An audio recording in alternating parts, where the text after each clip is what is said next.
Okay, hello everybody, Kevin here. I want to talk about rhythm and rhythmic contrast and how I can show you how to work on rhythm, to really study your rhythms to the point where you're going to be able to play completely convincing rhythmic statements. Now, I was having a little bit of fun with you in my article, the one that goes with this video lesson, about being terrorized by harmony and chord symbols. I think everyone at one time or another does feel like that because there's plenty to learn.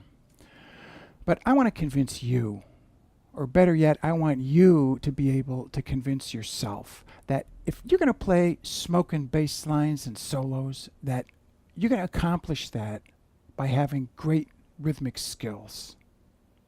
The thing about having great rhythm is that no matter how much harmonic knowledge you have or don't have, you're always going to sound pretty darn good. And if you can get your phrasing together, then you're going to start sounding great. So I'm going to outline for you how to use rhythmic contrast to learn your rhythms and to build great rhythmic skills, and also to get a lot of confidence as a musician as well. So right now, I want to show you how to start using rhythmic contrast by playing 1, 2, and 3 note solos to get your foot in the door. When you get good at that, then you can start to add more harmony and start working out more musical sounding phrases.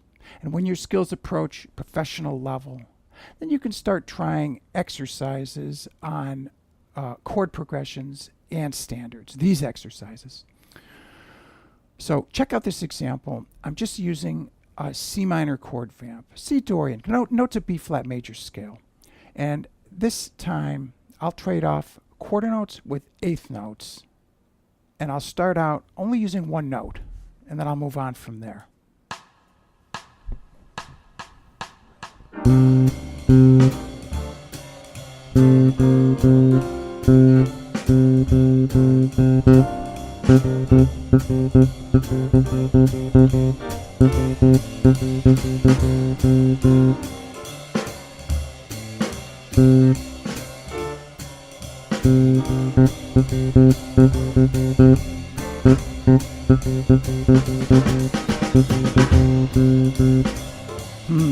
Now, notice that when you have just one note, you don't have harmony really. I mean, you can hear the piano back there, but you just have rhythm. And then one other important element, which is phrasing. So that's the genius of working on things in a really microscopic way like this. And I want you to take a lot of objectivity into the practice room with you when you do this. You want to be really objective. And if you can practice with another player, practice workout partner, especially if you can record yourself, you know, whether you have a workout partner or not, if you can do that, you're going to really benefit incredibly. So let me do a 3-note solo right now. 3 notes, 4 bars each.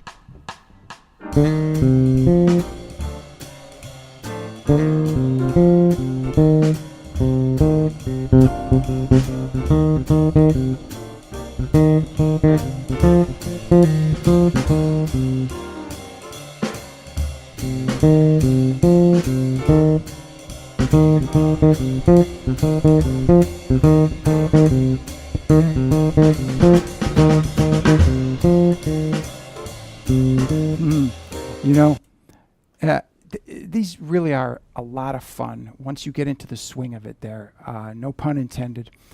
So, but back to being objective about this. If you can record yourself and listen and then hear, I was kind of slipping in the cracks there. Let's go back and do it again, and I'm going to nail this stuff. If you can do that, that's an incredible learning model. You're going to learn very fast.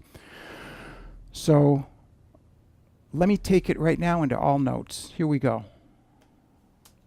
The whole mode, C joint, note to B flat major.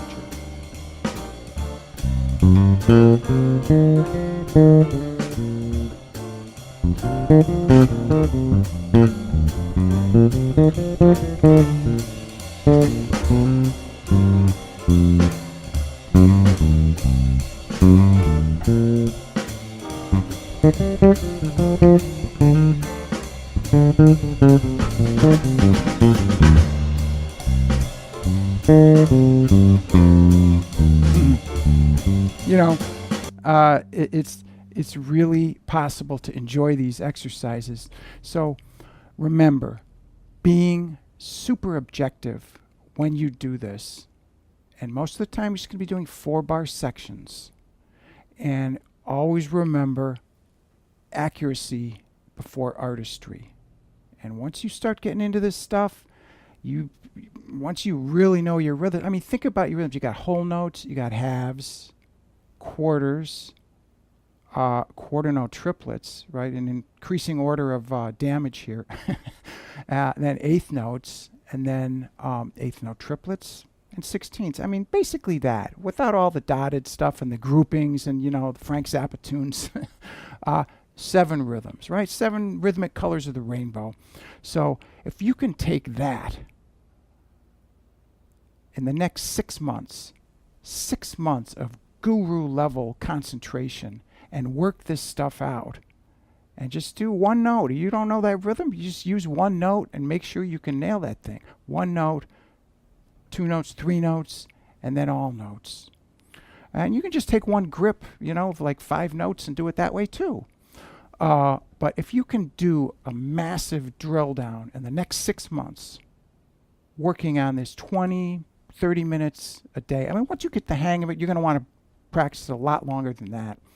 But to really focus on all of these rhythms, you're going to be in incredible shape. How about whole notes and sixteenths? Little bossa groove.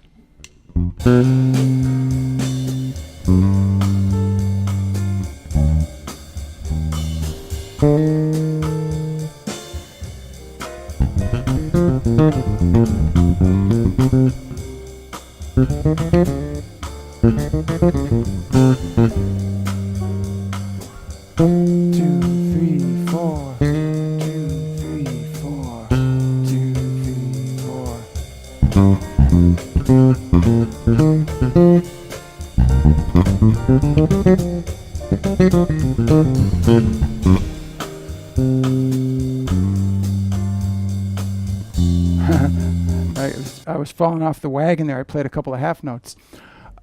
So that is what I want you to get into, and you're going to benefit immensely from this. So I hope you enjoyed the lesson. Head on over to my website, bass+lessons+with.kevin.com. I got a lot of material there, 14 courses. You can watch the introduction videos to each course. I've got my own way of doing things, and one way that will never be subverted is getting massive amounts of fundamentals. Just lock in your fundamentals, learn your rhythms, work on phrasing, work on dynamics. Dynamics are going to turn you into a completely different player if you start working on these types of exercises. So I hope you appreciate that. I'll see you next time.